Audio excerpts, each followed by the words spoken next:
Bun găsit, prieteni!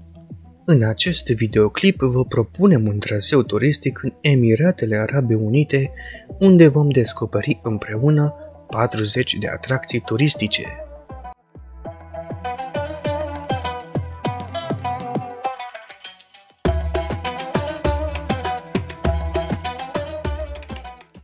Dubai este cel mai populat oraș din Emiratele Arabe Unite și capitala Emiratului Dubai, cel mai dens populat dintre cele 7 emirate ale țării. Orașul are o populație de aproximativ 3,9 milioane de oameni în 2025, peste 90% dintre locuitori fiind expatriați. Orașul este cunoscut pentru inovație, lux și dezvoltare rapidă. Este faimos pentru arhitectura sa futuristă, inclusiv clădiri iconice precum Burj Khalifa și Burj Al Arab. Burj Khalifa este cea mai înaltă structură arhitectonică construită vreodată de om, măsurând 828 de metri înălțime.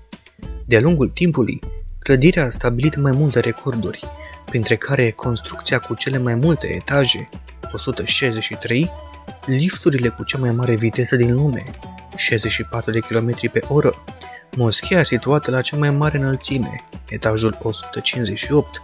Totuși, mai există două clădiri care se află în prezent în construcție și care ar urma să depășească înălțimea lui Burj Khalifa. Este vorba despre Jeddah Tower din Arabia Saudită și Obelisk, capitale din Egipt. Aceste două clădiri ar urma să fie finalizate în jurul anului 2029-2030 și să aibă înălțimea de 1000 de metri.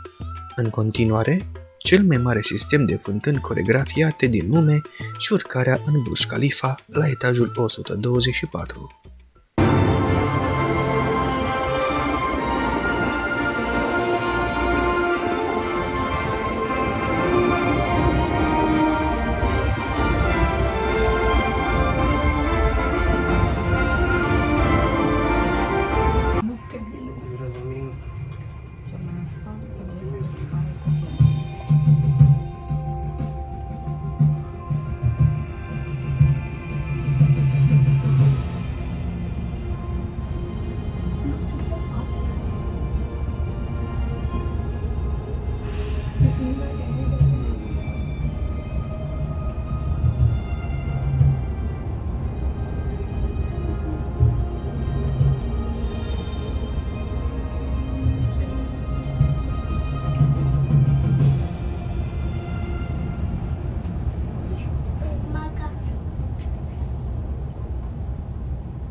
Burj Al Arab este un hotel de lux, fiind cunoscut drept singurul hotel de 7 stele din lume, oficial clasificarea fiind de 5 stele de lux, proiectat de arhitectul britanic Tom Wright. La 321 de metri înălțime, este cea mai înaltă clădire din lume folosită exclusiv ca hotel. Este situat pe o insulă artificială la 280 de metri departare de plaja Jumeirah, fiind legat de țărm printr-un pod privat curbat. Construcția clădirii a început în 1994 și a fost terminată în 1999. Forma construcției imită o embarcațiune tipică arabă cu vele, denumită dou.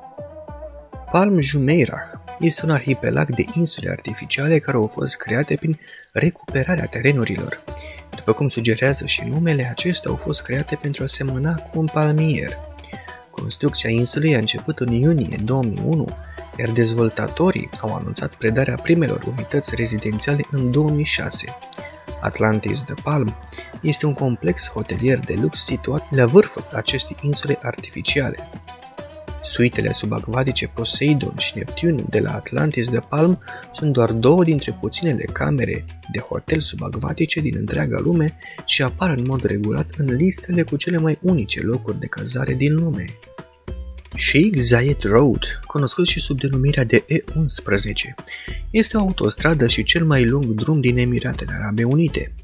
E înseamnă Emirates, iar sistemul de numere a fost adoptat în 1995 pentru a reprezenta drumurile de mare viteză semnificative la nivel național și internațional din Emiratele Arabe Unite.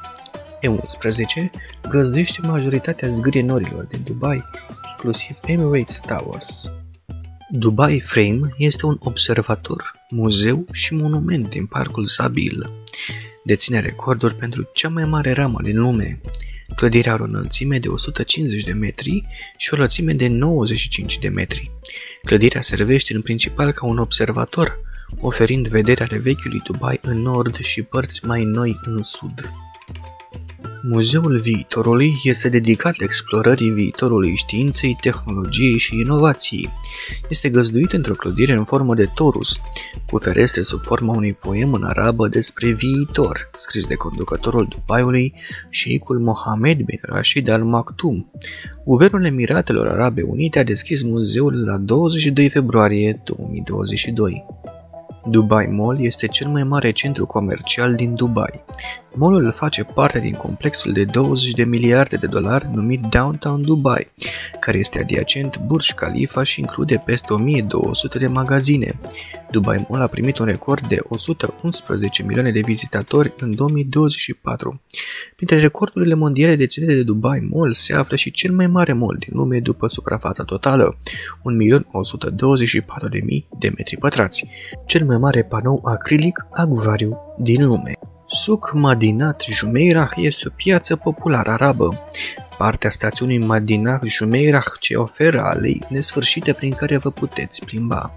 Cu arome parfumate, felinare strălucitoare, mirodenii parfumate și suveniruri artizanale, cu siguranță veți găsi articolele perfecte pe care să le luați acasă. Gold and Spice Souk este una dintre piețele tradiționale ale orașului, care se află în apropierea stației de metrou Al Ras, lângă Dubai Creek. Este una dintre cele mai vechi piețe din Emirat. Spice Souk este o altă piață de explorat situată aproape de Gold Souk. Această piață vibrantă și aromată se mândrește cu coșuri pline de ierburi, mirodenii, nuci, uleiuri și ceaiuri, scorțișoară autentică, șofran parfumat, ardei iute deshidratat și chiar mucuri de trandafiri uscați și zatar din Orientul Mijlociu. Al-Bastakia, cunoscut și sub numele de Al-Fahidi, este un cartier istoric ce datează din anii 1890. Călătoria prin cartierul Al-Bastakia este o oportunitate de a experimenta trecutul, de a afla mai multe despre istoria și cultura Dubaiului și de a savura mâncăruri tradiționale în restaurantele și cafenele locale.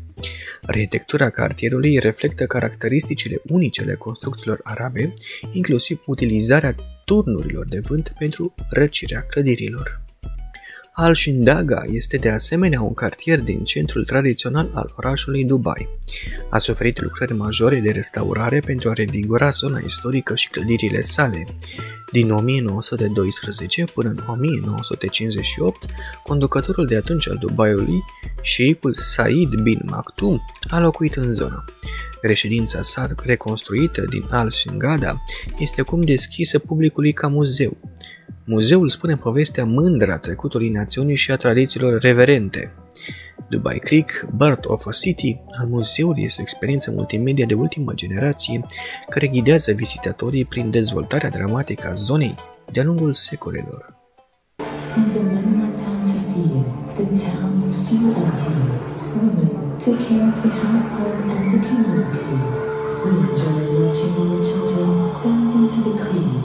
They would play with toys that they had shaped from faraway places, trading pearls for goods that would fill the market with food, spices, tools, clothing, and wood to build more boats. When pearling became less profitable, Dubai experienced a difficult time. Dubai Creek se întinde pe aproximativ 14 km spre interior și formează un port natural care a fost folosit în mod tradițional pentru comerț și transport. În anii 50 a început dezvoltarea extinsă a pârâului, inclusiv dragarea și construcția de diguri. O serie de locații turistice și hoteluri sunt situate de-a lungul pârâului. Dubai Creek, o cale navigabilă vitală în inima orașului, joacă un rol semnificativ în creșterea Dubaiului, gestionând trecerea a peste 13.000 de nave anual.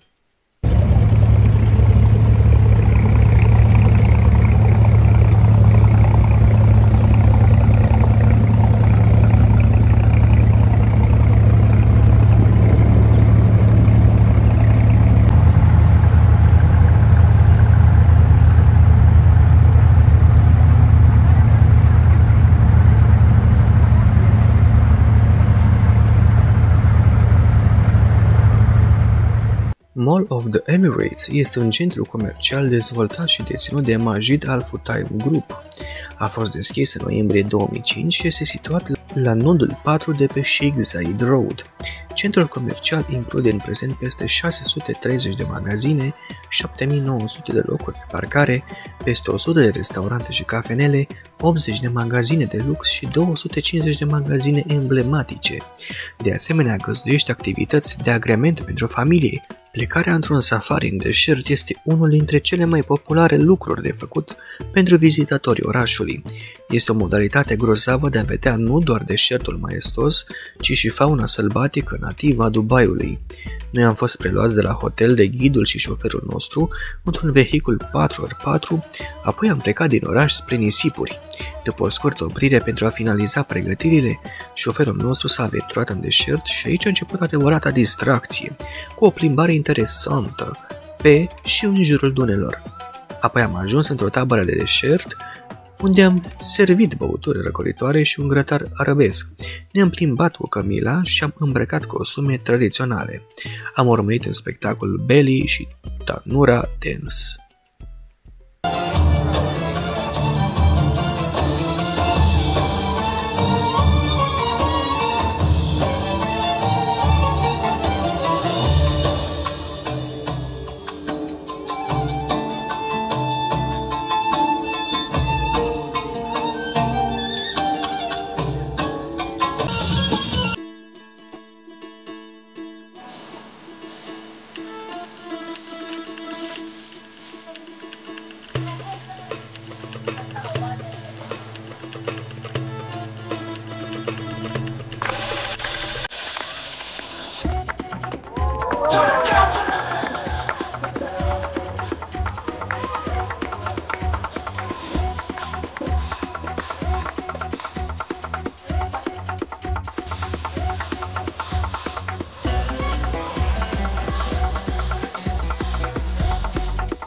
Dubai Marina a fost votat unul dintre cele mai tari 50 de cartiere din lume de editorii mondial Time Out.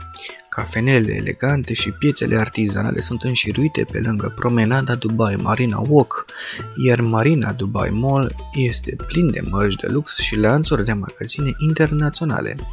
Iahturile de lux navighează în mare artificială, iar activitățile variază de la plimbarea cu jet ski-ul la parașutism.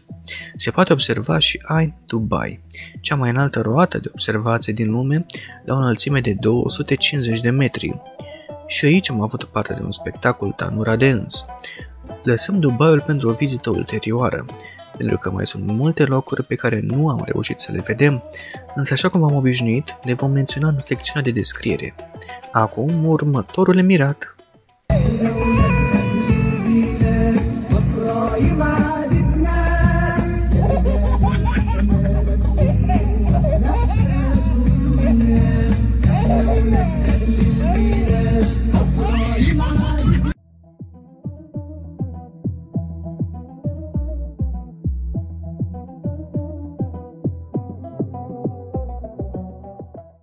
Abu Dhabi este capitala Emiratelor Arabe Unite și al doilea cel mai populat oraș din țară, după Dubai.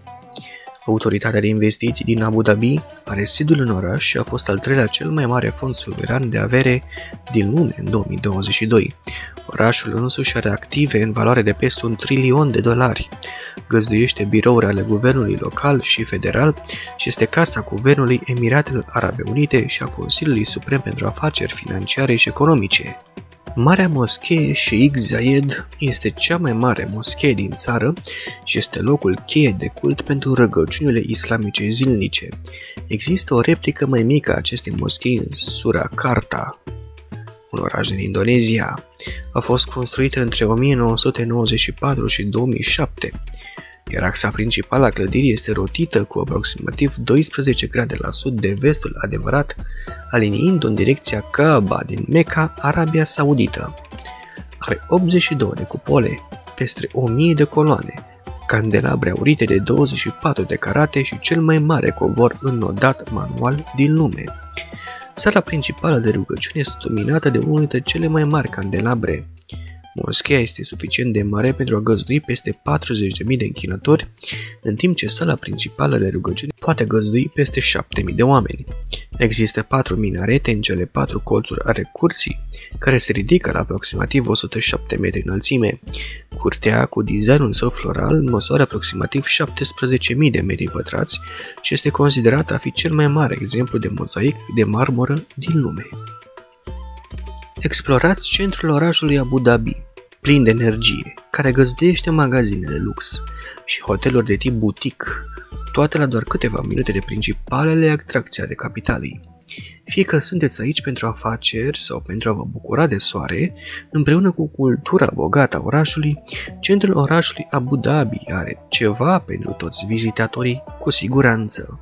The Corniche are o lungime de 8 km și include zone de joacă pentru copii, alei separate pentru biciclete și pietoni, restaurante, cafenele și plaja Corniche. Anumite părți ale Corniche au depuneri semnificative de nisip, oamenii utilizând zona ca plajă publică. Există o serie de zgrienori de-a lungul ei. Numit și Palace of the Nation, clădirea a fost finalizată în 2017 și este palatul prezidențial al Emiratelor Arabe Unite. Oficial, palatul a fost deschis publicului pe 11 martie 2019 și a fost numit de site-ul web de călătorii și turism al Hotel & Rest printre primele 20 de repere ale artei și culturii din lume. În 2020, palatul prezidențial a fost nominalizat la World Travel Awards ca principală atracție turistică culturală din Orientul Mijlociu. The Emirates Palace este un hotel de lux de 5 stele. Designul hotelului este un amestec de elemente arhitecturale islamice, cum ar fi echilibrul, geometria, proporția, ritmul și accentul ierarhic alături de metode moderne de proiectare și construcție. Domul central prezintă modele geometrice elaborate și 114 cupole mai mici sunt răspândite pe clădire. Culoarea clădirii a fost inspirată de diferite nuanțe de nisip găsite în deșertul arab. Costurile de construcție au fost de aproximativ 3 miliarde de dolari, făcându-l al treilea cel mai scump hotel construit vreodată, depășit de Cosmopolitan din Las Vegas și de Marina Bay Sands. Noi nu am reușit să pătrundem înăuntru, însă o puteți face dumneavoastră în călătoria în Emirate. Continuăm să vorbim despre lux și aducem în discuție Rixos Marina Abu Dhabi, un reper arhitectural iconic care unește tot ce este mai bun din cultura arabă și turcă, mese și ospitalitate. Hotelul este situat în centrul comercial și rezidențial din capitală. Aeroportul Dubai este la doar 120 de minute de mers cu mașina. Emirates Heritage Village este situat pe Marina Mall Island, aproape de centrul orașului. Satul tradițional Oază oferă o privire asupra trecutului orașului. Este o capsulă a timpului captivantă, cu o piață, o moschee și o tabără din lumea veche, modelate după viața din Emiratele Arabe Unite premoderne. Aici puteți face cumpărături și puteți descoperi artefacte. Pentru că am amintit de cumpărături, vă propunem o vizită la Mushrif Mall. Acesta este un centru comercial pe 3 niveluri, care găzduiește hipermarketul Lulu, piața de pește, carne, fructe și legume, magazine cu amănuntul, restaurante, cafenele, zone divertisment și distracție. Mall-ul de aproape 180.000 de metri pătrați este deținut de Lulu Group International și a fost deschis în 2011. A costat puțin peste 325 de milioane de dolari.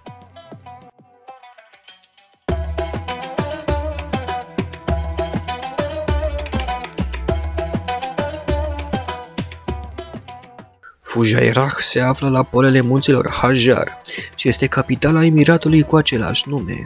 Este al 7-lea oraș ca mărime din Emiratele Arabe Unite, situat în Golful Oman, partea Oceanului Indian.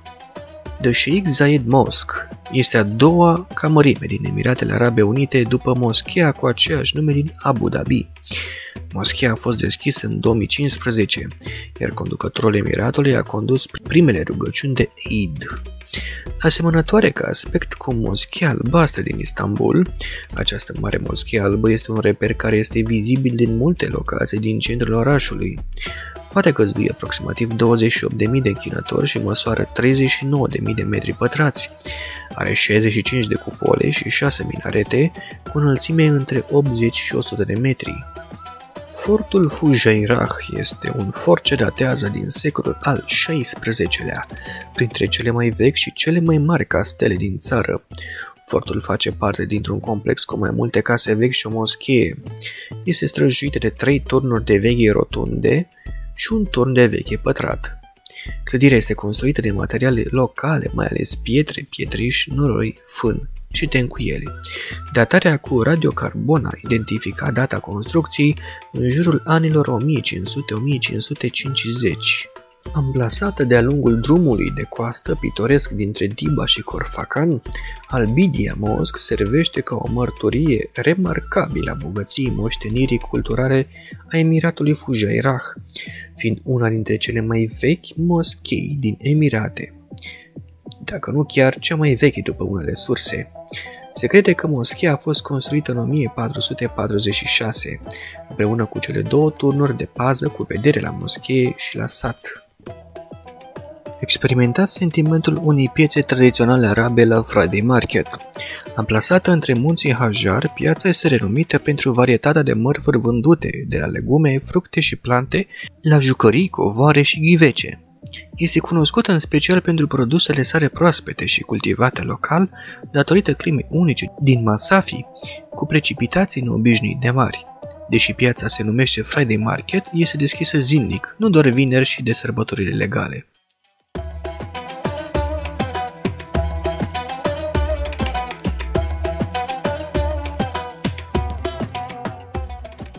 Ras Al Khaimah este al 6-lea cel mai populat oraș din Emiratele Arabe Unite după Dubai, Abu Dhabi, Sharjah, Al Ain și Ajman. Emiratul este renumit pentru natura remarcabilă, petrecerea timpului liber, aventură și ofertele sale autentice. În acest emirat, noi am vizitat Al Marjan Island, un grup de 4 insule în formă de coral dintr-un arhipelag artificial. Mai multe stațiuni, plaje, destinații turistice și proiecte rezidențiale, unele situate în cele 4 insule, fiind unul dintre punctele de top turistice ale Emiratelor Arabe Unite.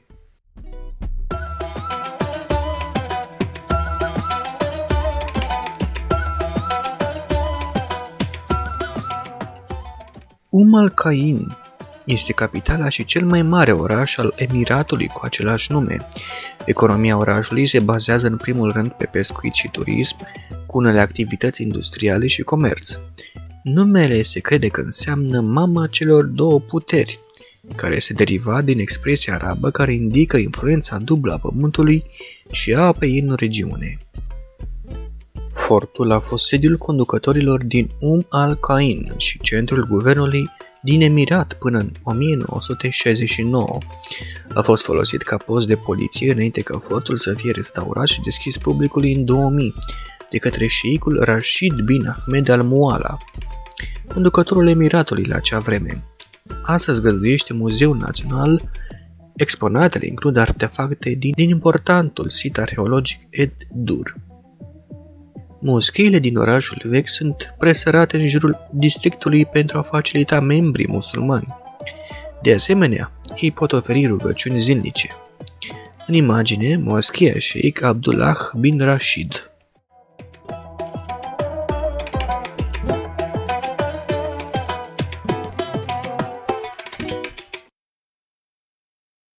Situat de-a lungul Golfului Persic, este înghițit de Emiratul mai mare Sharjah, în teritoriu.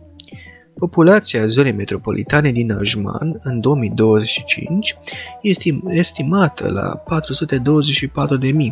reflectând o traiectorie de creștere semnificativă de-a lungul decenilor. În 1950, populația era de doar 231, evidențiind urbanizarea și dezvoltarea rapidă a Emiratului. The Ajman Museum este un muzeu național situat în interiorul fortului Ajman. Acesta include mai multe secțiuni care oferă o privire captivantă a trecutului Emiratului, inclusiv arheologie, manuscrise, costume populare, suveniruri și multe altele. Expozițiile muzeului sunt anotate atât în arabă cât și în engleză. Muzeul este situat în centrul orașului Ajman, în partea de est a pieței centrale din zona Al-Bustan, vis-a-vis de Gol Souk și tradițional Souk Saleh, și la 300 de metri de stația de autobuz din Ajman. Având cel mai mare ceas cu 4 laturi din Emiratele Arabe Unite și al doilea cel mai mare din lume, Ajman Clock Tower, situat în Ajman, este un complex rezidențial și comercial care include facilități de lux în cadrul comunității. Turnul are un muzeu, parc acvatic, cinema, restaurante, cafenele și multe alte surprize. Și încă o pauză de cumpărături. Activitatea de bază a grupului Al Safir constă în hipermarketuri. A crescut de la un singur punct de vânzare cu amănuntul din Sharjah în 1985 la unul dintre cele mai mari lanțuri de hipermarketuri din Golf, 35 de magazine și în continuare în creștere.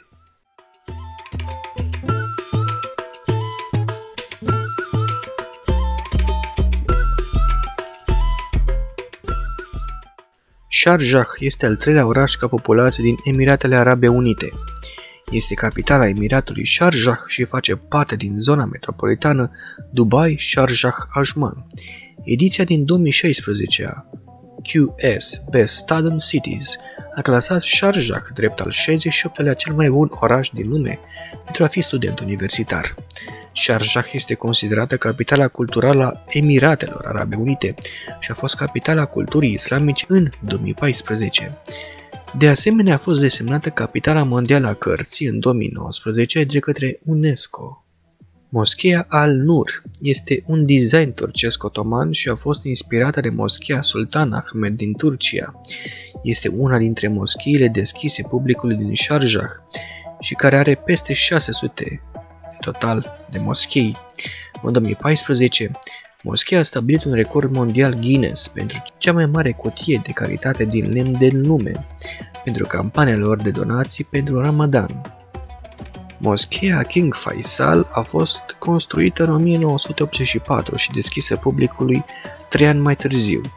Numită după regele Faisal al Arabiei Saudite, a fost cea mai mare din Emiratul Sharjah și din țară.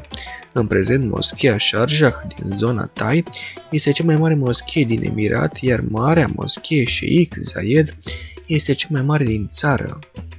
The Sharjah Museum of Islamic Civilization a fost deschis în 2008 și acoperă cultura islamică, cu peste 5.000 de artefacte din lumea islamică.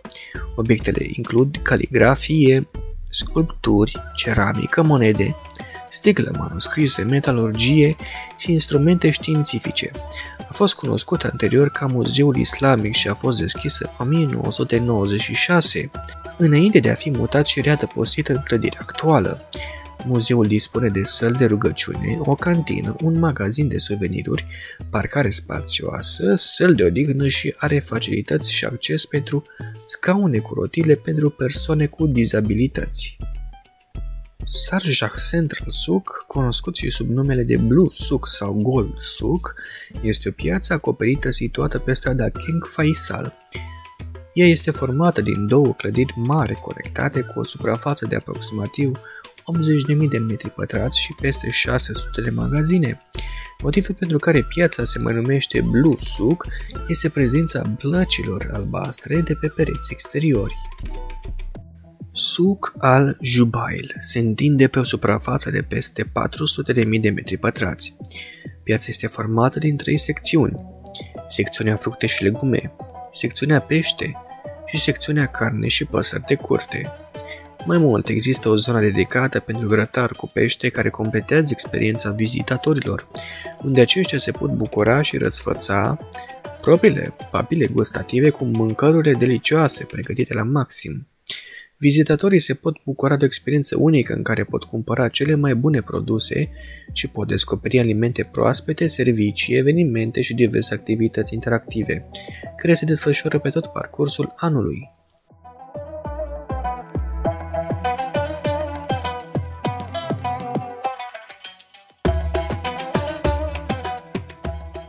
Khorfaa Khan este un oraș și o exclavă a Emiratului Sharjah, situat pe coasta de est a Emiratelor Arabe Unite. Este singurul port natural de adâncime din regiune și unul dintre cele mai importante porturi de containere din țară. Este de asemenea un loc popular printre turiștii interni. Datorită plajelor sare cu nisip alb al recifelor de corali, care atrag mulți pasionați de vieții marine. The Corfacan Waterfall este o cascadă artificială situată pe o stâncă naturală care are vedere la Corfacan Cornish. Cascada are 43 de metri deasupra nivelului mării, 45 de metri lungime și 11 metri lățime.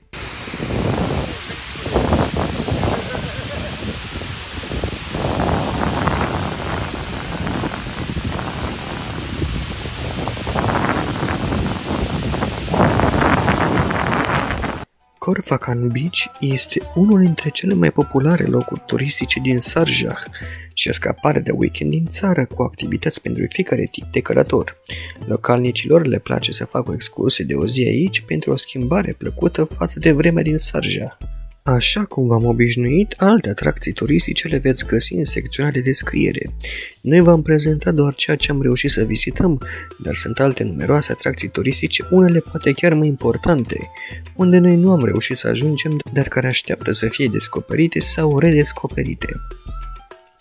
Dacă v-a plăcut videoclipul, nu uitați să dați like și subscribe, iar pentru cine dorește alte atracții turistice din România și din străinătate, apăsați pe următoarele videoclipuri.